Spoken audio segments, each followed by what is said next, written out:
দুটো হোটেলের নাম মনে আছে, আমরা ছিলাম সেন্ট্রাল হোটেল আর স্নোভি হোটেল, দুটো হোটেল।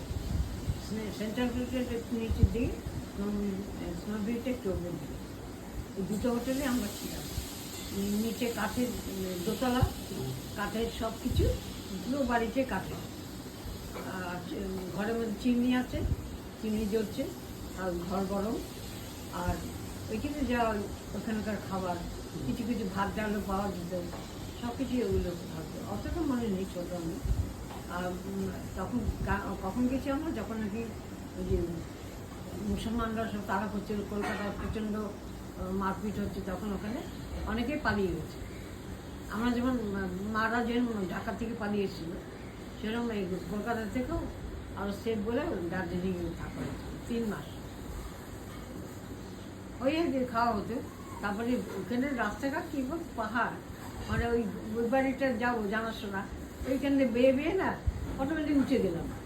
মানে কোনো সিঁড়িরও দরকার হয় না, কিছুই দরকার হয় না, রাস্তাও নেই, চারপাশে গাছপালা, কিন্তু ওই ছেলে তুই তার বাড়িতে ঢুকে গেলি, এরকম টাইপের, অদ্ভুত টাইপের সুন্দর। এখানে বাড়ি যে দেখলে মনে বাড়িটা বলে পড়ে যাবে, কিন্তু পড়বে না, তুমি সাংঘাতিক দোতলা, তার উপরে এখন বোধহয় আরও দোতলা করেছে, জানি না। খুব সুন্দর মানুষ, যেটুকু মনে পড়ে আমার। একবার বাবা ঘোড়া চড়ে ইয়েতে যাবে, থাকতো, শহীদ থাকতো, ঘোড়া চড়ি সে কাশিঙ্গা।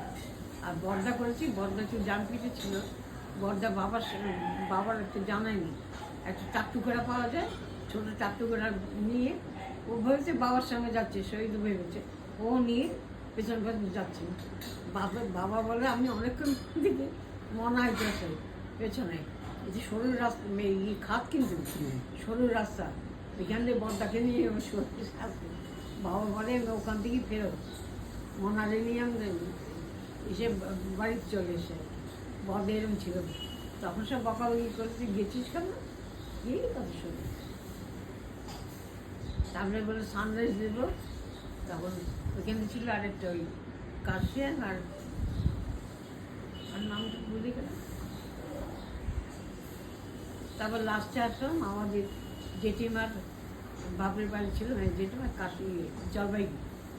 জলপাইগুড়িতে এসে আমরা কিছুদিন ছিলাম আর কি। ওরা আত্মীয়তা করে থাকুন ওখান থেকে কলকাতা। তো তখন থামলো একটু, কলকাতা এসে কোথায়, কালীঘাটে উজ্জ্বলা সিনেমার পাশে একটা গলি আছে, গলি মানে চলা রাস্তা, ওইখানে একটা বাড়িতে ঢুকেই 4-5 উজ্জ্বলা সিনেমার 3-4টে বাড়ি পরে ভেতর দিয়ে বাড়ি, ওইখানে ছিলাম কয়েক মাস, 5-6 মাস ওখানে।